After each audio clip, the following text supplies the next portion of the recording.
नमस्कार, बहुत स्वागत है आप सभी का हमारे इस खास बुलेटिन में। मैं हूं आपके साथ ज्योति यादव। चलिए बुलेटिन की शुरुआत करते हैं। अखिलेश यादव के चाचा और छोटे भाई का निधन हो गया है। राजपाल यादव का कई दिन से मेदांता में इलाज चल रहा था। सैफई का पूरा परिवार मेदांता में मौजूद है। राजपाल यादव का लंबे इलाज के बाद निधन हो गया। शिवपाल सिंह, रामगोपाल यादव, अखिलेश सहित पूरा परिवार मेदांता पहुंचा। रामगोपाल यादव ने ट्वीट कर जानकारी दी, मुलायम सिंह के छोटे भाई का निधन हो गया है। दरअसल लंबे समय से ये बीमार चल रहे थे। रामगोपाल यादव ने ट्वीट करके जानकारी दी है। मेदांता में इनका लंबे समय से इलाज चल रहा था और आज इनका निधन हो गया है। पूरा सैफई परिवार जो है मेदांता में मौजूद है।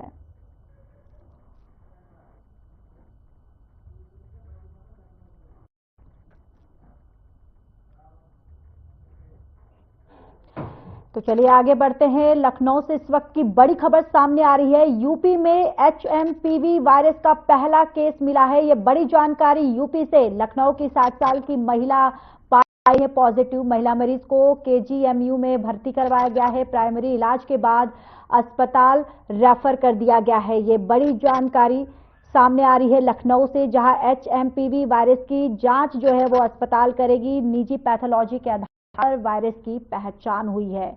तो देखिए, प्राइमरी इलाज के बाद महिला को अस्पताल में रेफर कर दिया गया था। ये लखनऊ से ये बड़ी खबर, जहां लखनऊ में एक महिला जो है इस वायरस से ग्रसित हुई पाई गई है। और आपको पता चले कि अब महिला जो है इसका इलाज जारी है। प्राइमरी इलाज के बाद दरअसल महिला को अस्पताल में रेफर कर दिया गया था और HMPV का ये पहला केस जो है लखनऊ में मिला है, जहां लखनऊ की 60 साल की जो है पॉजिटिव पाई गई है। महिला मरीज को KGMU में जो इलाज है वो जारी है।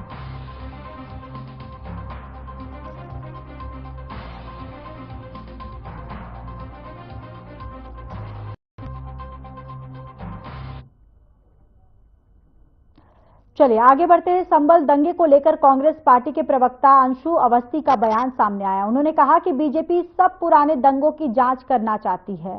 जो पुराने दर्द बहुत मुश्किल से भूलकर देश आगे बढ़ा है, उसे सामने लाकर समाज को धार्मिक ध्रुवीकरण की आग में बीजेपी झोंकना चाहती है।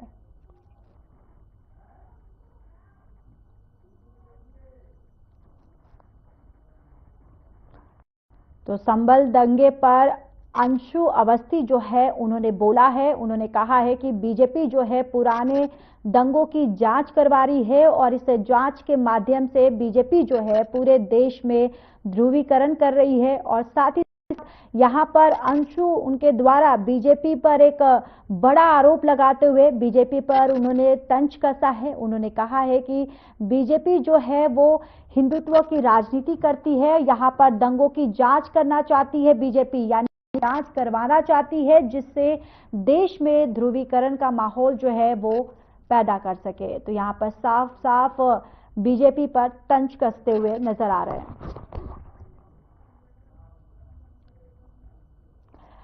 ट्रैफिक नियमों को लेकर लखनऊ पुलिस और RTO का जागरूकता अभियान हजरतगंज इलाके में बड़ी संख्या में पुलिस फोर्स और RTO के अधिकारी चला रहे हैं। SCP ट्रैफिक विकास चंद्र पांडे, RTO प्रवर्तन संदीप कुमार पंकज अभियान में शामिल होकर नियमों का पालन करने वालों को गुलाब का फूल देकर सम्मानित किया। वहीं नियमों का उल्लंघन करने वालों पर चालानी कार्रवाई करके चेतावनी भी दी गई। इसके साथ ही लोगों को सीट बेल्ट और हेलमेट पहनने के लिए भी जागरूक किया गया। तो लखनऊ से खबर है, जहां जागरूकता अभियान जो है वो चलाया गया। नियमों का पालन करने वालों को सम्मानित किया गया है फूल देकर।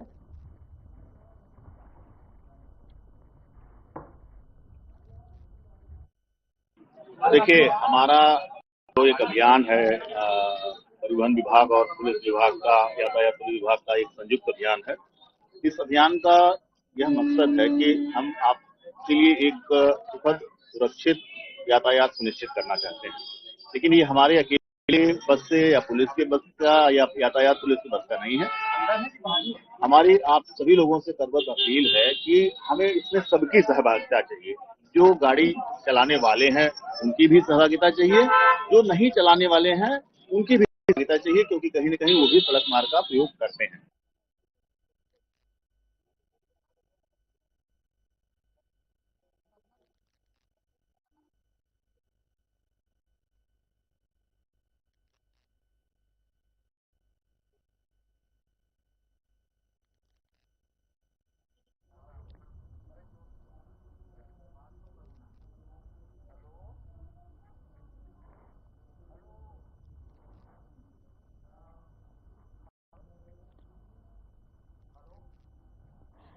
तो चलिए खबरों में आगे बढ़ते हैं। सहकारिता विभाग में भ्रष्टाचार को लेकर किसान पिछले 18 दिन से धरने पर बैठे हैं। इसी सिलसिले में किसान नेता की हालत खराब हो गई है। उन्हें रात के 12 बजे जबरन जिला अस्पताल में भर्ती करवाया गया। बताते चले कि 18 दिन से अन्न जल त्याग कर किसान नेता भूख हड़ताल पर बैठे थे। अचानक तबियत बिगड़ने पर सिटी मजिस्ट्रेट, एसडीएम और एसडीएमओ विकास भवन पहुंचे, जहां आपको बताते चले कि 18 दिनों से वो धरने पर बैठे थे। किसान नेता की तबीयत जो है वो खराब हो गई, जिसके बाद उनको जिला अस्पताल में भर्ती करवाया गया।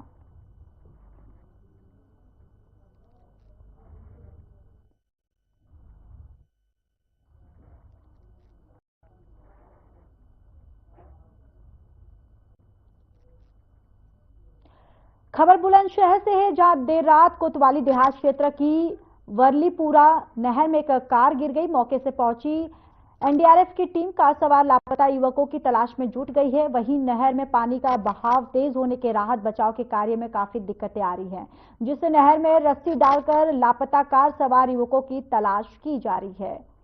तो ये पूरा मामला बुलंदशहर का है, जहां गाड़ी जो है नहर में गिर गई है और तेज बहाव की वजह से यहां पर मौके पर एनडीआरएफ की टीम जो पहुंची है, जिसको इस रेस्क्यू में कड़ी मशक्कत करना पड़ रहा है, क्योंकि ये जो पानी का बहाव जो है वो काफी तेज है। और देखिए तस्वीरों में भी आप देख सकते हैं कि एनडीआरएफ की टीम जो है वो रस्सी के माध्यम से, रस्सी के बल से यहां पर रेस्क्यू अभियान जो है वो जारी है।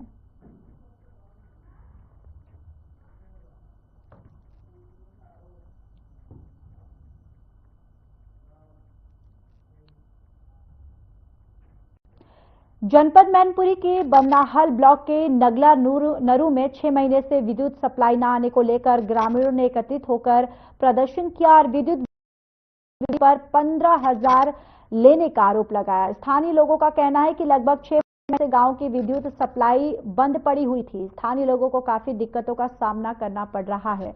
गांव की महिलाएं दूर दराज से पानी लेकर आते हैं, बच्चों को काफी दिक्कतों का सामना करना पड़ता है। समय से स्कूल भी नहीं पहुंच पा रहे हैं। गांव में लगे ट्रांसफार्मर खराब हुई काफी समय हो गया है, यानी कि काफी समय से खराब है, लेकिन कोई भी विद्युत विभाग का अधिकारी कर्मचारी शुद्ध नहीं ले रहा है, यानी कि इस पूरे मामले पर संज्ञान नहीं लिया जा रहा है। और स्थानीय लोगों ने और भी क्या कुछ कहा, आइए सुनते हैं।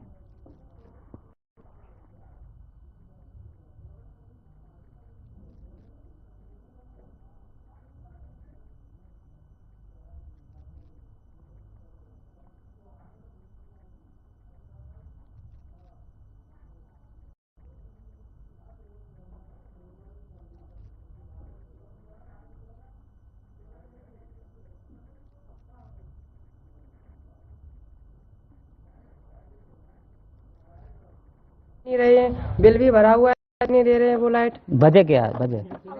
अब वजह क्या, अब वो देते हैं, अब कभी बोलते हैं लाइट नहीं, ट्रांसफार्मर फूक गया है, कभी कहते हैं कल जुड़ जाएगी, आज जुड़ जाएगी। पानी कितने समय से ये परेशान? 6 महीने हो गए और पानी भी इधर उधर भरते हैं, बाहर से खेतों के टेबल से पानी भरते हैं। तो बच्चों को पढ़ने में दिक्कत और नहीं हम होती? भी इंटर में, मेरी भी पढ़ाई का लॉस हो रहा है इंटर में।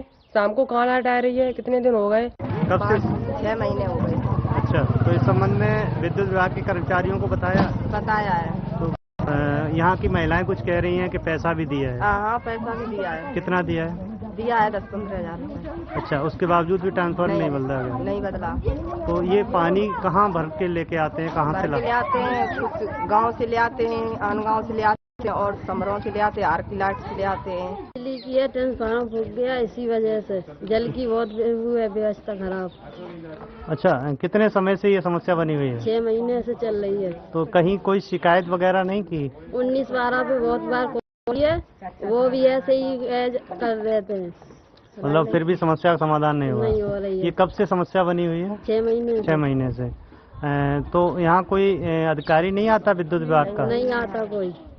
पानी की, बिजली की दिक्कत है। कब से दिक्कत बनी हुई है? वही 6 महीना है। 6 महीना। हाँ। कोई ना सुन लो? ना सुन रहे। मतलब वजह क्या है कि कह देते आएंगे फिर भी आते नहीं है कोई। अच्छा, ग्रामीणों का कहना है कुछ लोगों ने पैसा भी लिया है, विद्युत विभाग के लोग पैसे भी ले गए। हाँ, मैंने दिए 10,000 मैंने दिए। 10,000 रुपए दिए, उसके बावजूद भी ट्रांसफार्मर नहीं बदला गया? नहीं बदला। इस समय हम जनपद मैनपुरी के बरनहाल विकास खंड के ग्राम नरू पर मौजूद हैं, जहां 6 महीने नहीं आ रही लाइट को लेकर लगातार प्रदर्शन कर रहे हैं। वहीं स्थानीय लोगों का कहना है कि 15,000 रुपए देने के बावजूद भी विद्युत विभाग के कर्मचारियों ने ट्रांसफार्मर नहीं बदला है। वहीं इसी को लेकर के लगातार ग्रामीणों ने आज प्रदर्शन कर जिला प्रशासन से कार्रवाई की मांग की है। टीवी जर्नलिस्ट नफीस अली, मैनपुरी।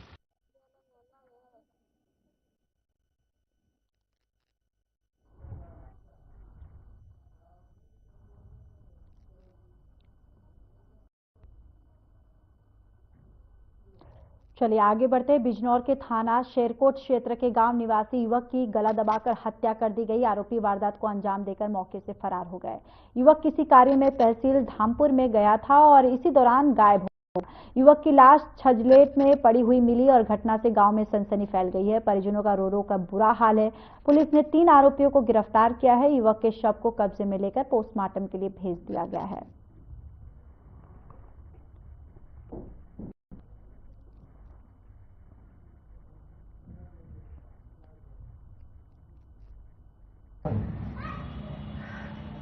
जनपद बिजनौर के थाना शेरकोट क्षेत्र के गांव छिबरी निवासी प्रमोद युवक की आरोपी ने गला दबाकर हत्या कर दी और वारदात को अंजाम देकर मौके से फरार हो गए। बताया जा रहा है कि युवक तहसील धामपुर में किसी कार्य से गया था और तहसील धामपुर में से ही रहस्यमय ढंग से गायब हो गया। तो वहीं परिजनों ने तलाश किया। युवक की लाश छजलेट में पड़ी हुई मिली। तो वहीं युवक की लाश पड़ी मिलने से जहां परिजनों का रो रो कर बुरा हाल है और गाँव में सनसनी फैल गई है। तो वहीं पुलिस ने इसमें कार्रवाई करते हुए 3 आरोपियों को गिरफ्तार कर लिया है और युवक के शव को कब्जे में लेकर पोस्टमार्टम के लिए जिला अस्पताल बिजनौर भिजवा दिया है और स्थानीय पुलिस मामले की जांच पड़ताल में जुड़ी हुई है। FM news Bijnor.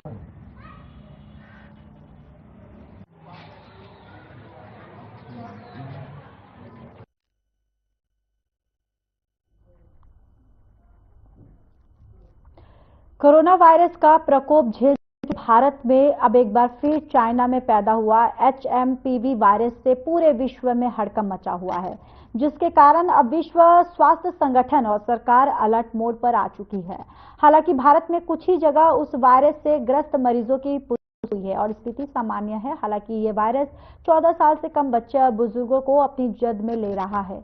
इसी क्रम में गाजियाबाद के मुख्य चिकित्सा अधिकारी राकेश कुमार ने बताया कि अभी गाजियाबाद में HMPV का कोई केस नहीं है, मगर इस ठंड में इन्फ्लुएंजा के मरीजों का इजाफा अस्पताल में हो रहा है। साथ ही अभी तरह की परेशानियों और आपदा से बचने के लिए और व्यवस्थाओं को लेकर सभी सरकारी अस्पतालों में अलग से बेड और वार्ड बनाए गए। साथ ही लोगों को जागरूक करने और बचाव के लिए गाइडलाइन भी जारी किया जा रहा है। तो कोई ऐसा हमारे पास ऐसे ऊपर से गाइडलाइन वायरस के लिए नहीं है, लेकिन एक इन्फ्लुएंजा लाइक जो इलनेस है उसके लिए ऊपर से शासन से गाइडलाइन आई हुई है और अपने हॉस्पिटल में पर्याप्त व्यवस्थाएं रखने के लिए कहा गया है, पर्याप्त दवाइयां रखने के लिए कहा है और 10 बेड अपने आरक्षित करने के लिए कहा है।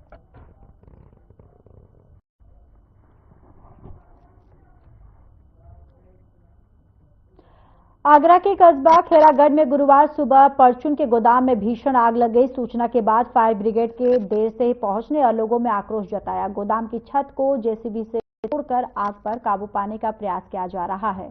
खेरागढ़ कस्बे में राधा पैलेस के पास परचून का गोदाम है। गुरुवार सुबह गोदाम में आग लग गई। आग की लपटें और धुआं देखकर आसपास के लोग एकत्रित हो गए। परचून स्वामी को सूचना दी गई। फायर ब्रिगेड को सूचना दी गई। सबमर्सिबल में से आग बुझाने का प्रयास किया, लेकिन आग की लपटें तेजी से बढ़ती गईं।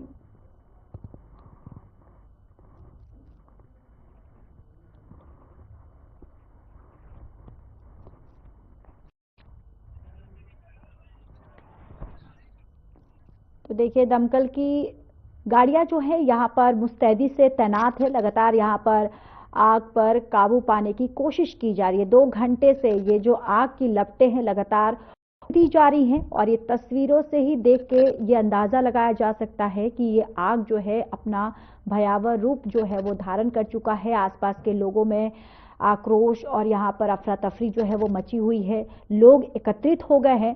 साथ यहाँ पर दमकल विभाग को सूचित किया गया। दमकल विभाग मौके पर पहुंच चुका है और लगातार इस आग पर काबू पाया जा रहा है। और देखिए यहाँ पर दमकल विभाग जो है वो मुस्तैदी से तैनात है और आग की लपटें जो है यहाँ पर लगातार उठती हुई दिखाई दे रही हैं। पूरा एरिया जो है ये लगभग धुएं सा हो गया है और आसपास के लोग जो हैं वो अफरा तफरी उनमें मची हुई है, एकत्रित हुए हैं। दमकल की जो गाड़ियां हैं, जो दमकल विभाग है वो मुस्तैदी से यहाँ तैनात है। लगातार आग पर काबू पाने का प्रयास जो है वो किया जा रहा है।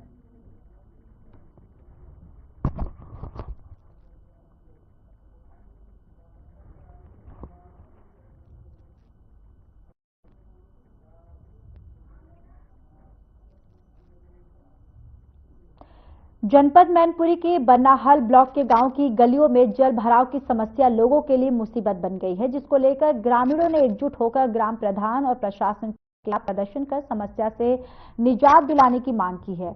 ग्रामीणों का आरोप है कि कई बार शिकायत करने के बाद भी ग्राम प्रधान और प्रशासन समस्या को लेकर ध्यान नहीं दे रहा है, जिसको लेकर स्कूल जा रहे बच्चे और महिलाओं जल भराव में गिरकर चोटिल हो जा रहे हैं। ग्रामीणों ने जिलाधिकारी से प्रदर्शन कर समस्या से निजात दिलाने की मांग की है।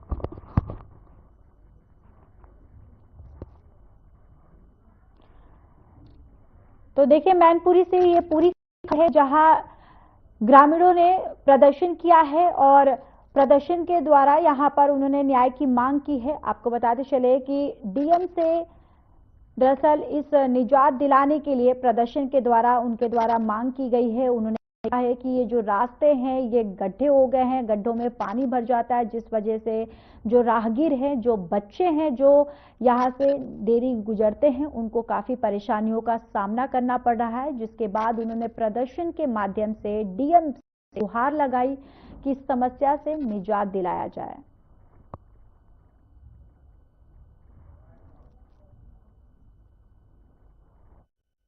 बालियाँ की तो खुली है, जालियाँ की बंद है, प्रधान पहचान। अच्छा, इसमें ना पानी व्यवस्था है ना पानी की व्यवस्था। समर गरी थी भाई उखाड़ ले गए प्रधान उखाड़ ले गए। तो ये कब से बंद पड़ा हुआ है? बंद तो करीबन रहेगा ये 6 महीने। 6 महीने से टंकी भी नहीं रखी हुई है, पानी की व्यवस्था नहीं। टंकी भंकी रखी थी, रोबत कब 500-700 आई थी जी, तबाई तो उड़े गई, तबाई से खानी पड़ेगी तो अच्छा वो भी उठा ले गए। तो क्या नाम है प्रधान का? कन्हई, जैसे नाम तो और कछु कन्हई कन्हई कहा है।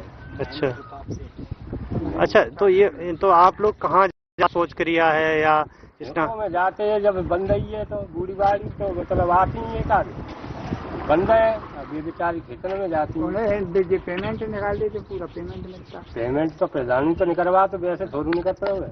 ये कितने समय पहले बनाया गया था? ये तो रामवीर प्रधान ही बना था। हाँ, 6-7 साल हो गई। 6-7 साल नहीं लगा। अच्छा, तब से कितने दिन चालू रहा? तब से ज्यादा चालू रहा होगा 3-4 महीने बस। 4 महीना खाएगा, 3-4 साल चालू रहा। और इन्हीं की प्रधान ही बंद रहा है, कन्हई की में वैसे बाकी में तो बंद चालू रहा। मतलब आप इसका कब से लाभ नहीं उठा पा रहे हैं? आप नहीं बोल रहा। लाभ तो शुरू से ही नहीं उठा रहे हैं कि उसमें कभी ईंट पत्थर डाल देती है उसमें, मतलब लैट्रिन के उसमें लोग डाले गए। हो गई है 7-8 साल हो जा रही है, पानी भटका है इसमें। आने जाने में दिक्कत भी आने जाने में दिक्कत होती है बहुत, निकल नहीं पाते, सांप गिर पाते हैं घरों में। देखो कई बार गिर गए इसमें, तो बहुत दिक्कत है। बस सड़क डलवा दो, बस इतनी सुविधा हो जाए हमारी। ग्राम प्रधान से आपने कभी कहा नहीं? किया था 2-3 बार किया है, गिर पड़े तब भी किया मैंने, तो वो कहते बनवा, लेकिन वो सुनते ही नहीं। बचे क्या, क्यों नहीं सुन रहे हैं? पता नहीं क्यों नहीं सुन रहे हैं।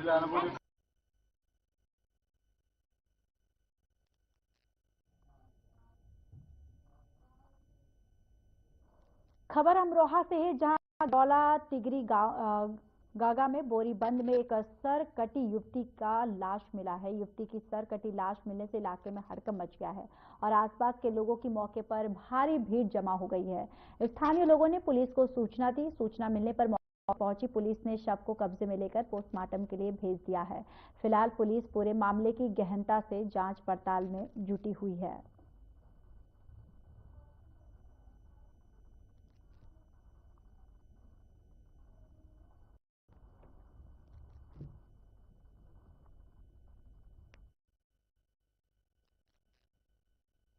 जी, एक लड़की की बॉडी बहका ये बाहर से। कैसी बॉडी थी? बॉडी साहब उसकी गर्दन कटी हुई थी। गर्दन नहीं थी उसकी? जी। कहाँ मिली थी? ये शमशान दाह के आसपास ही है। टिहरी गंगा धाम में? जी जी। तो कितनी उम्र होगी उसकी? लगभग 24-25 वर्ष।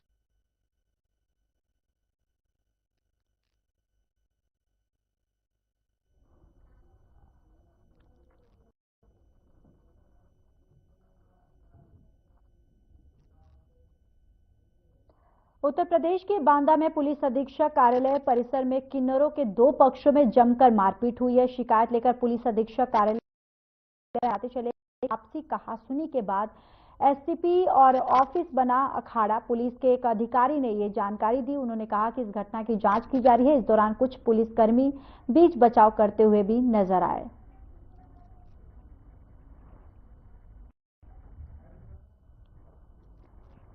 तो देखिए यहाँ दो गुट जो है किन्नरों का जो दो गुट है उनके आपस ये भिड़ंत है, जहां एक दूसरे पर जमकर चप्पलें चलाई गई हैं, जिसके बाद इस पूरे मामले का पुलिस द्वारा संज्ञान गया और मामले की जांच पड़ताल की जा रही है। देखिए तस्वीरों में आप देख सकते हैं कि किस तरीके से किन्नरों का ये जो दो गुट है आपस में एक दूसरे पर चप्पल बरसाते हुए और लड़ाई करते हुए, कहासुनी करते हुए, नोक-झोंक होते हुए यहाँ तस्वीर साफ दिखाई दे रहा है।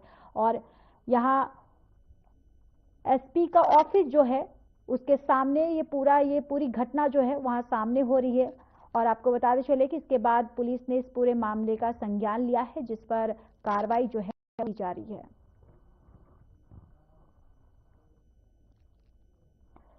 समाजवादी पार्टी ने मांग की है कि 273 मिल्कीपुर विधानसभा उपचुनाव क्षेत्र में 5 फरवरी को मतदान के दिन सभी 414 पोलिंग स्टेशनों की वेबकास्टिंग कराई जाए और वेबकास्टिंग के लिंक चुनाव लड़ रहे प्रत्याशी और मान्यता प्राप्त राजनीतिक दलों को दिया जाए, जिसके लिए मतदान के दिन पोलिंग स्टेशनों पर होने वाली घटनाओं और गड़बड़ियों की जानकारी चुनाव लड़ रहे प्रत्याशी और मान्यता प्राप्त राजनीतिक दलों को प्राप्त हो।